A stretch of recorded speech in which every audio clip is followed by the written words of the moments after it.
Hujan mengguyur Istana Merdeka malam itu, membasahi jalanan Jakarta yang masih dipenuhi hiruk-pikuk kehidupan. Di dalam ruang rapat rahasia yang redup, Presiden Prabowo Subianto duduk dengan ekspresi dingin, menatap tajam ke layar proyeksi di hadapannya. Gambar-gambar yang terpampang adalah wajah-wajah pejabat tinggi negara, pengusaha gelap, dan oknum polisi yang selama ini bersembunyi di balik topeng kehormatan. Data intelijen menunjukkan bahwa jaringan korupsi ini tidak hanya memperdagangkan narkotika, tetapi juga wanita dan anak-anak, mengubah mereka menjadi barang dagangan di klub-klub eksklusif yang hanya bisa dimasuki oleh mereka yang punya kuasa. Di hadapannya berdiri seorang wanita dengan sorot mata sekeras baja, Letnan Fitri, seorang perwira Kopassus yang dikenal sebagai ahli infiltrasi dan penyamaran. Tidak banyak orang tahu kisahnya. Fitri adalah anak dari seorang petani miskin yang dibantai oleh preman bayaran ketika ia masih kecil.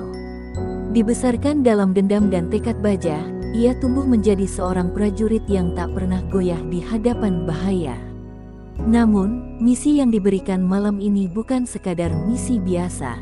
Ini adalah tugas paling berbahaya dalam hidupnya, dan kegagalan bukanlah pilihan. Letnan Fitri, suara Presiden Prabowo terdengar dalam, penuh wibawa. Aku butuh seseorang yang bisa menyusup ke dalam neraka dan keluar dengan membawa kepala para iblis. Prabowo berdiri, menatap Fitri dengan sorot mata yang penuh dengan beban kepemimpinan. Kita menghadapi musuh yang bersembunyi di balik lencana, di balik hukum yang mereka kendalikan sendiri. Kita tidak bisa menyerang mereka secara terang-terangan tanpa bukti yang cukup. Kau akan menyusup ke klub Pandora, tempat di mana mereka menjalankan bisnis terkutuk ini. Kau akan menjadi umpan. Darah Fitri berdesir. Ini bukan sekadar tugas. Ini adalah perang dalam bayangan, di mana ia harus mempertaruhkan tubuh, kehormatan, dan mungkin nyawanya sendiri.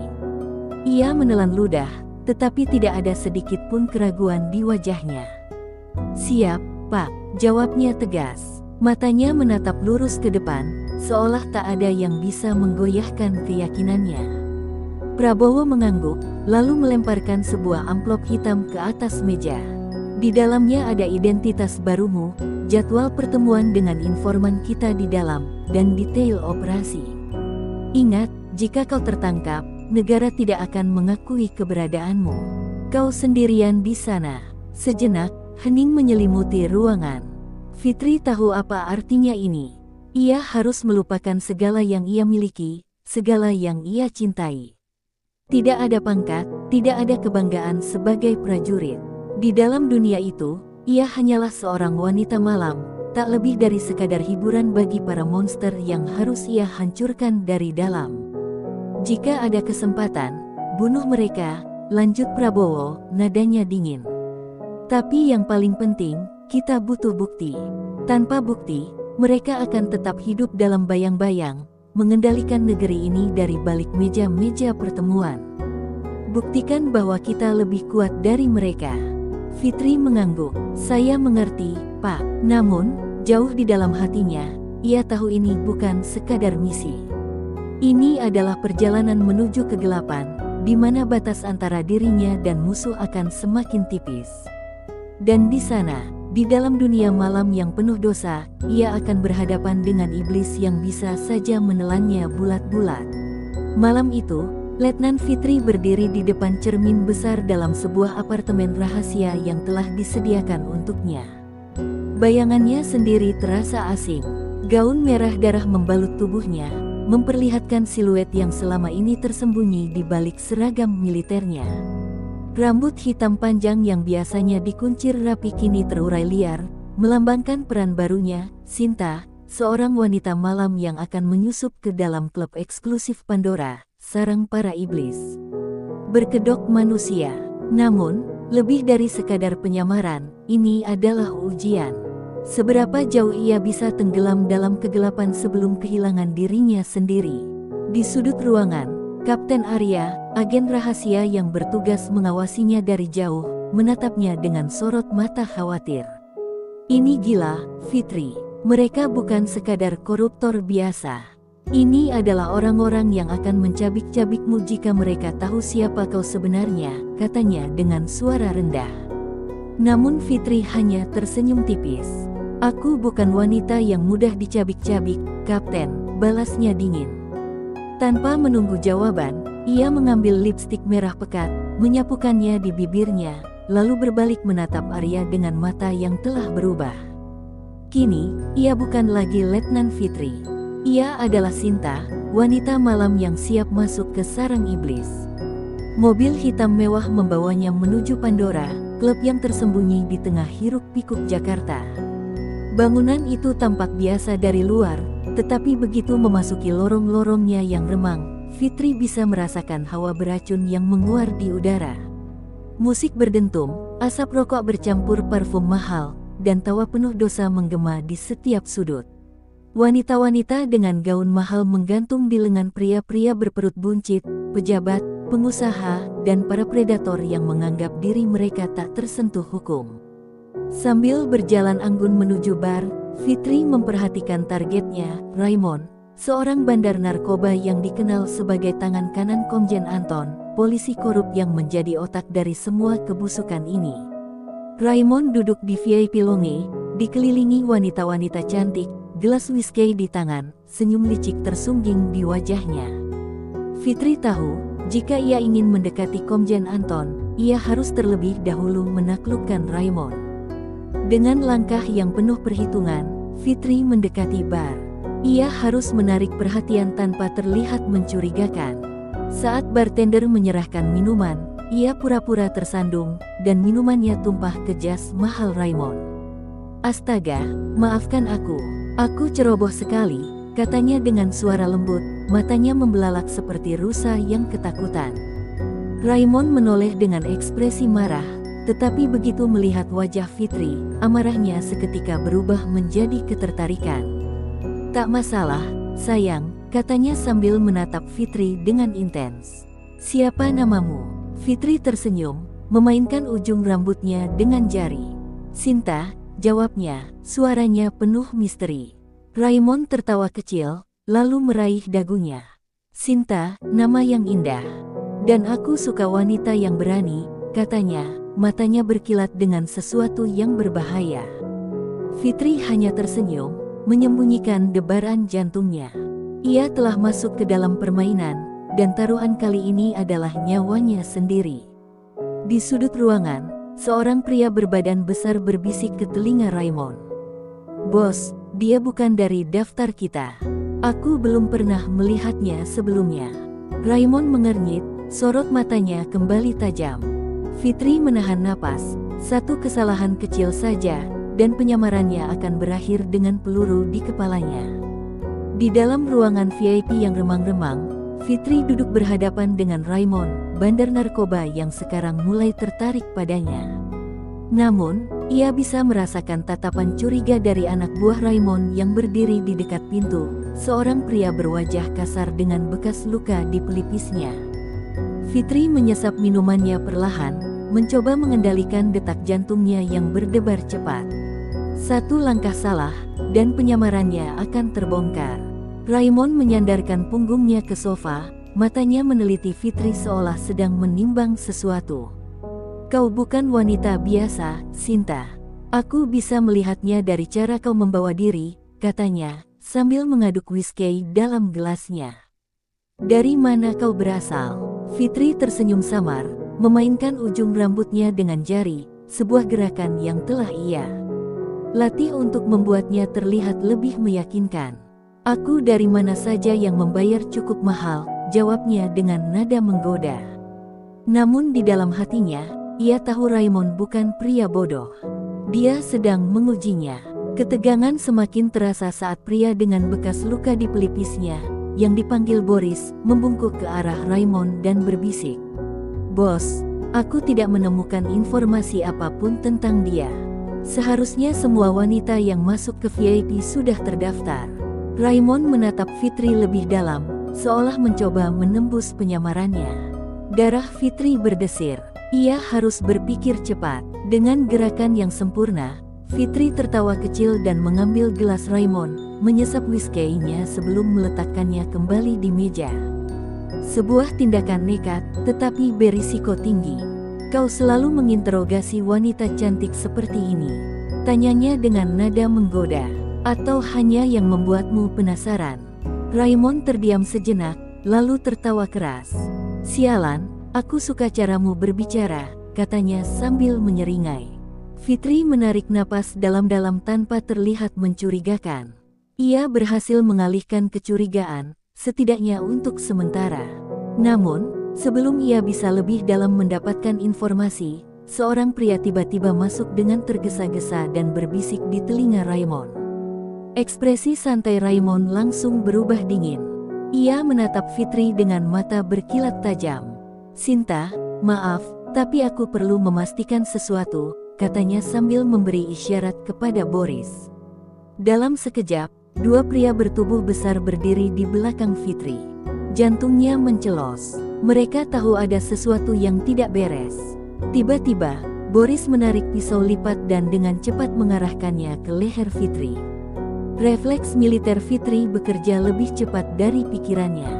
Dalam satu gerakan kilat, ia menjepit pergelangan tangan Boris, memutar lengannya ke belakang hingga terdengar suara patah yang mengerikan. Boris menjerit, tetapi Fitri sudah lebih dulu meraih pisaunya dan menekannya ke tenggorokan pria itu. Ruangan mendadak kacau. Para pengawal Raymond menarik senjata mereka, dan Fitri tahu permainannya telah berakhir. Ia hanya punya satu pilihan, melarikan diri atau mati. Denyut waktu seakan melambat ketika Fitri berdiri di tengah ruangan VIP yang kini penuh ketegangan. 3 pistol sudah terarah ke kepalanya, tetapi ia tetap tenang, pisau di tangannya masih menekan leher Boris yang kini menggertakkan giginya menahan sakit. Ia tahu, jika ia tidak bertindak sekarang, nyawanya tamat. Raymond menyipitkan mata, masih mencoba memahami situasi yang terjadi. Lepaskan Boris, dan aku akan berpikir untuk tidak meledakkan kepalamu, katanya dingin. Tapi Fitri tahu, itu kebohongan. Begitu ia menyerah, ia akan diseret ke ruangan belakang dan dihabisi dengan cara yang bahkan lebih buruk dari kematian cepat. Tanpa berpikir 2 kali, ia bertindak. Dalam satu gerakan cepat, ia menusukkan pisaunya ke bahu Boris lalu mendorong tubuh pria itu ke depan, membuat kekacauan singkat yang cukup untuknya melompat ke belakang sofa dan berlindung saat suara tembakan meledak di sekelilingnya. Peluru menghujani ruangan, menghancurkan botol-botol whisky dan meja kaca di sekitarnya. Fitri merangkak ke belakang meja, mengambil pistol dari pinggang mayat salah satu pengawal yang sempat ia lumpuhkan. Tangannya berlumuran darah, tetapi pikirannya tetap fokus. Dengan napas memburu, ia mengintip dari balik meja dan melihat Raymond bergerak menuju pintu keluar, dikawal oleh 2 pria bersenjata. Tidak akan kubiarkan kau pergi, gumamnya. Dengan presisi seorang prajurit, Fitri menembakkan 2 peluru beruntun, tepat mengenai kepala 2 pengawal Raymond. Darah berceceran di dinding, membuat tamu-tamu di klub itu berteriak panik dan berhamburan. Namun, Raymond berhasil keluar dari ruangan, meninggalkan anak buahnya untuk menangani Fitri.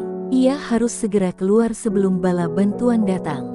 Dengan kecepatan luar biasa, ia berlari ke lorong belakang, melewati dapur dan ruangan pegawai. Namun, langkahnya terhenti saat melihat sekelompok pria bertopeng hitam bersenjata lengkap sudah menunggunya di ujung lorong. Salah satu pria itu membuka topengnya. "Kapten Arya." Fitri terkejut. "Apa yang kau lakukan di sini?" tanyanya, napasnya masih memburu. Arya menatapnya dengan ekspresi yang sulit ditebak. "Misi selesai. Kau harus keluar dari sini sekarang juga." Tapi ada sesuatu dalam suaranya yang membuat Fitri merasakan firasat buruk, seolah ada sesuatu yang lebih besar sedang terjadi, sesuatu yang tidak pernah diberitahukan padanya. Dada Fitri masih naik turun, adrenalin mengalir deras di setiap nadinya. Matanya menatap Kapten Arya dengan penuh kecurigaan, sementara pria itu tetap berdiri tegap dengan ekspresi sulit ditebak. Pria yang selama ini menjadi rekan setianya, yang seharusnya mendukung misinya, kini berdiri di hadapannya dengan sekelompok pria bersenjata lengkap. Sesuatu terasa janggal. Apa maksudmu, misi selesai? Tanya Fitri dengan suara rendah, matanya tak lepas dari Arya. Raymond masih hidup, bukti yang kita cari belum didapat. Arya menarik napas panjang, lalu menoleh ke arah anak buahnya yang langsung mengepung Fitri. Ada sesuatu yang ia sembunyikan, Fitri, ini perintah dari atas. Kau harus keluar sekarang, katanya dengan nada lebih tegas. Tetapi Fitri bukan orang bodoh. Ia telah bertahun-tahun hidup dalam bayang-bayang konspirasi, dan nalurinya kini berteriak bahwa ada sesuatu yang lebih besar sedang terjadi. Pernyataan Arya bukanlah perintah penyelamatan, ini adalah pembersihan. Jika ia pergi tanpa memastikan Raymond mati dan bukti korupsi didapat, maka semua ini akan menjadi sia-sia. Lebih buruk lagi, bisa jadi misinya telah dikhianati. Arya, Fitri mengeratkan genggamannya pada pistol. Katakan yang sebenarnya, apa yang kau sembunyikan? Sekelebat rasa bersalah melintas di mata Arya, tetapi hanya sedetik sebelum akhirnya ia menatap Fitri dengan dingin. Kau sudah terlalu dalam, Fitri. Ada orang-orang yang tidak ingin ini berlanjut. Jika kau terus maju, kau hanya akan berakhir sebagai mayat tanpa nama. Darah Fitri berdesir. Ini bukan hanya soal Raymond dan Komjen Anton. Ini lebih besar dari yang ia bayangkan. Bahkan orang-orang di dalam pemerintahan pun mulai menutupinya. Jika ia berhenti sekarang, maka para iblis itu akan tetap berkuasa. Tanpa peringatan, Fitri bergerak. Dalam satu gerakan cepat, ia menendang senjata dari tangan salah satu anak buah Arya, lalu menembakkan 2 peluru ke lampu di atas mereka. Ruangan gelap seketika. Suara tembakan membahana, tetapi Fitri telah lebih dulu melompat ke belakang meja dapur, melarikan diri ke lorong sempit menuju pintu belakang. Kejar dia, teriak Arya, suaranya penuh frustrasi. Tetapi Fitri sudah berlari secepat mungkin, hatinya kini dipenuhi amarah dan tekad baja. Ia tidak hanya berhadapan dengan musuh di luar, tetapi juga musuh dalam selimut. Dan sekarang, ia tahu satu hal, ia sendirian. Hujan deras mengguyur gang belakang klub Pandora, membasahi tubuh Fitri saat ia berlari melintasi lorong gelap yang dipenuhi sampah dan bau anyir. Pelarian ini bukan lagi tentang misi, ini tentang hidup dan mati. Ia kini menjadi buruan, bukan hanya bagi Raymond dan Komjen Anton, tetapi juga oleh mereka yang seharusnya berada di pihaknya. Arya telah mengkhianatinya. Di belakangnya, suara langkah kaki mendekat. Anak buah Arya sedang mengejarnya. Fitri tahu ia tidak bisa lari selamanya. Ia harus menghadapi mereka, atau setidaknya mencari cara untuk keluar hidup-hidup dengan membawa kebenaran. Dengan cepat, ia masuk ke sebuah gang sempit, menekan punggungnya ke dinding dan menarik napas dalam. Dari balik bayangan, ia menunggu. Begitu salah satu pria bersenjata lewat, Fitri langsung bertindak. Tangannya mencengkeram leher pria itu, menariknya ke dalam bayangan sebelum membungkamnya dengan belati tajam ke tenggorokan. Darah mengalir hangat di tangannya, tetapi ia tidak punya waktu untuk merasa bersalah. 2 pria lain datang, tetapi Fitri sudah lebih dulu menembakkan peluru ke kepala mereka, 1 tembakan, 1 nyawa. Namun, sebelum ia bisa bergerak lebih jauh, suara langkah berat mendekat. Kapten Arya. Fitri berbalik, menodongkan pistolnya. Kau seharusnya ada di pihakku, Arya. Arya menatapnya dengan ekspresi dingin, tetapi Fitri bisa melihat sesuatu di matanya, keraguan, rasa bersalah. Aku tidak punya pilihan, Fitri, katanya lirih. Ini lebih besar dari kita. Jika kau terus maju, mereka akan membunuhmu. Fitri menggeleng, tekadnya sudah bulat. Lebih baik mati daripada membiarkan mereka tetap berkuasa. Arya menarik napas panjang, lalu dengan cepat mengangkat senjatanya. Fitri bereaksi lebih cepat, 2 tembakan meletus hampir bersamaan. Salah satu peluru menembus bahu Fitri, membuatnya terhuyung, sementara peluru lainnya menghantam dada Arya. Kapten itu menatapnya dengan mata terbelalak sebelum akhirnya jatuh berlutut, darah mengalir dari mulutnya.